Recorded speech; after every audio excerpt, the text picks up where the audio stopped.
I've taken over 100 plus live brand calls, one-on-one with very high level and successful brand owners. And time again, I've watched them systematically exploit creators who think being grateful for any opportunity is a business strategy. And what I learned will either transform your income or keep you trapped in the gifted collab rabbit hole forever. So here's the harsh reality no other UGC creator will tell you. And to be completely honest, I learned this one the hard way.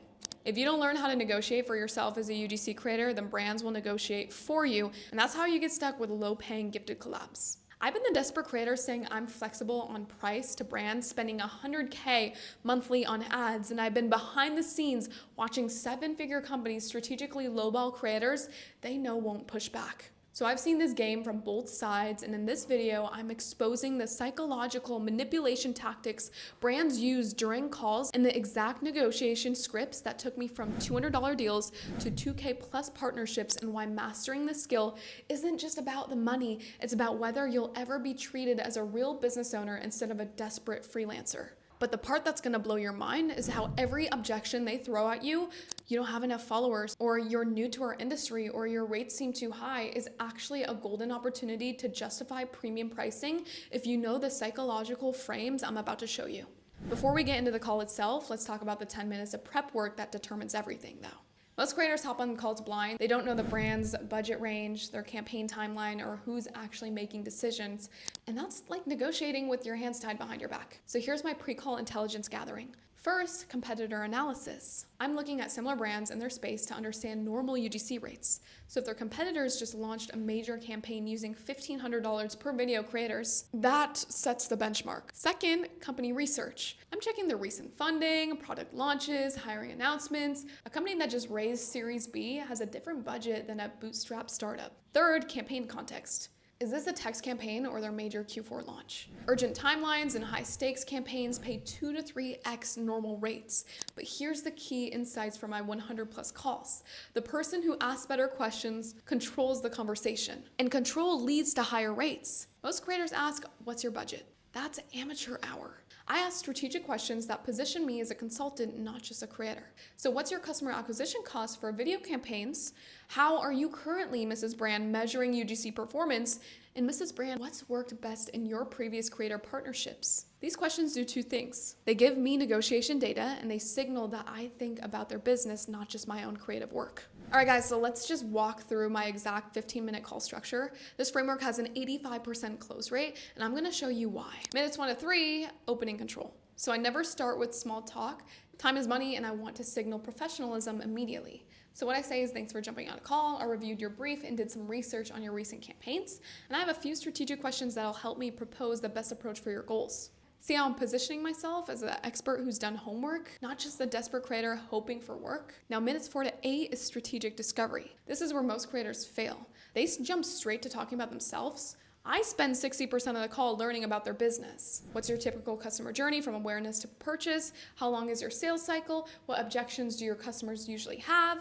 I'm not asking these questions to be nosy. I'm gathering the information I need to price strategically and handle objections later on. Minutes 9 to 12 is solution presentation.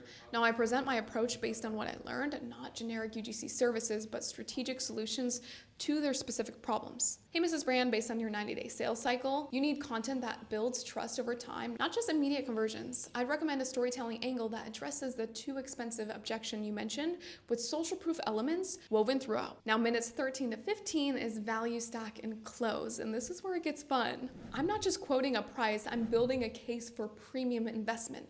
For this level of strategic content creation, market research, and performance optimization, the investment is $1,800. That breaks down to less than $6 per day over your campaign length, and based on your current CAC, you'll just need 2 conversions to break even. Notice how I said investment, not cost, and I anchored the price to their business metrics, not my time. Now here's where this gets really, really interesting.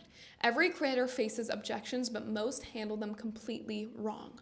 They get defensive instead of strategic, and I'm gonna show you how to flip the script and turn your biggest weaknesses into competitive advantages. Objection number 1, you don't have many followers. Most creators respond, I'm growing my audience and working really hard to build my following.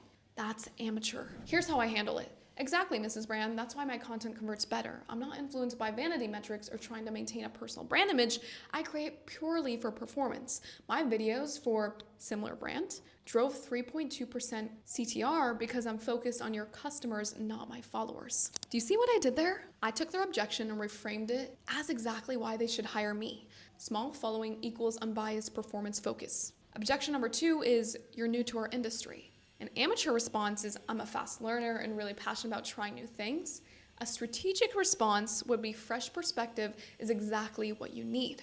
Your competitors are all using the same tired testimonial angles. I bring in zero bias and can spot conversion opportunities your current creators miss. Plus, I'll research your market deeper than someone who thinks they already know it. And objection number 3, your rates are too high. Never say, I could probably negotiate or offer a discount. Instead, say it reflects the ROI you'll see. Cheap creators cost more long-term through poor performance and revisions, and I charge premium because I deliver premium results.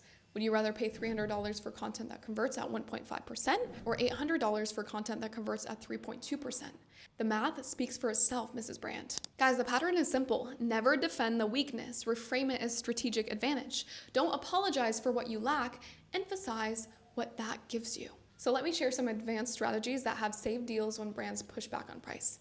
The alternative personal strategy, when they say that's not in our budget, most creators either lower their price or give up. I do neither. I understand there are budget constraints. Let me propose 2 alternatives. We can do a single video at $800 as a pilot to prove ROI, then discuss the full package based on performance. Or we could structure this as a performance partnership where part of my fee is tied to measurable results. This does 2 things. It shows that I'm flexible without devaluing my work, and it positions me as someone who cares about their success, not just getting paid. I also use timeline leverage. Urgent projects pay 2 to 3 times normal rates, but you have to recognize the signals. When they say we need this by next week, that's not just timeline information, that's pricing leverage. Given the abbreviated timeline, this would fall under my rush project rate. The accelerated turnaround requires priority scheduling and potentially overtime work, so the investment would be $1,200 instead of $800. There's the exclusive partnership angle. For bigger brands with ongoing needs, I use this strategy. Hey, Mrs. Brand, I'm selective about the exclusive partnerships, but for the right brand, I offer preferred creator status. This includes priority scheduling, dedicated research time, and performance optimization. The investment is higher, but you get guaranteed availability and strategic focus. Guys, remember, you're not just selling videos, you're selling outcomes, expertise, and strategic partnership, so price accordingly. Let me share the biggest mistakes I made in my first year that cost me over $30K in lost opportunities. Mistake number 1 is talking price too early. I used to lead with rates instead of value, which is a big mistake. Price without context seems arbitrary. Price after demonstrating strategic thinking seems justified. Remember that. Mistake number 2 is accepting scope creep.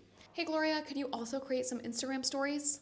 What about a few extra hooks? Back then, I said yes to everything to please the brand without adjusting the price. That's how $800 projects become $300 per hour work. And mistake number 3, not understanding urgency. I treated every project the same instead of recognizing when brands were desperate for good content. Urgent needs justify premium pricing. And mistake number 4 is positioning myself as just a creator. I say things like, I just love making content instead of I specialize in conversion-focused video strategy. Your language does matter. And then mistake number 5 is giving up after the first no. Most deals aren't closed in the first conversation. I learned to follow up strategically instead of assuming rejection was final. Finally, guys, let's talk about what happens after the call, because this is where most creators drop the ball. Within 24 hours, I send a follow-up email that accomplishes 3 things. First is reinforces the value proposition. I summarize what we discussed and reiterate how approach solves their specific challenges. Second, makes saying yes easy. I include a clear proposal with deliverables, timeline, and next steps. No ambiguity about what they're agreeing to. And third, addresses any concerns. So if they seemed hesitant about anything during the call, I proactively address it in writing. But here's the key. I don't just send one follow-up and disappear. I have a systematic sequence for nurturing prospects who aren't ready immediately. Some of my biggest deals come from brands who said no initially, but came back 3 to 6 months later when their situation changed. The follow-up system turns maybes into yeses and one-offs into retainers. Look, negotiation isn't about being pushy or aggressive. It's about positioning yourself as the strategic partner who understands their business and delivers measurable results. Every objection is positioning opportunity, every weakness can be reframed as competitive advantage, and every no can be nurtured into a future yes. So the creators making the real money aren't just better at creating content, they're better at communicating value, handling objections, and thinking strategically about their business partnerships. Take one strategy from this video and implement it into your next brand call. Just take one strategy, at least, from this video and implement it into your next brand call. Practice the objection handling scripts and do the pre-call research and follow up systematically, and your confidence in calls will transform when you realize you're not just begging for work, you're evaluating whether brands are worth your strategic expertise as a creator. And if you want the exact templates, call scripts, and follow-up sequences I use, I'll put some resources in the description below so you can have them. Stop accepting lowball offers, start commanding premium rates. You have the skills and now you have the strategy.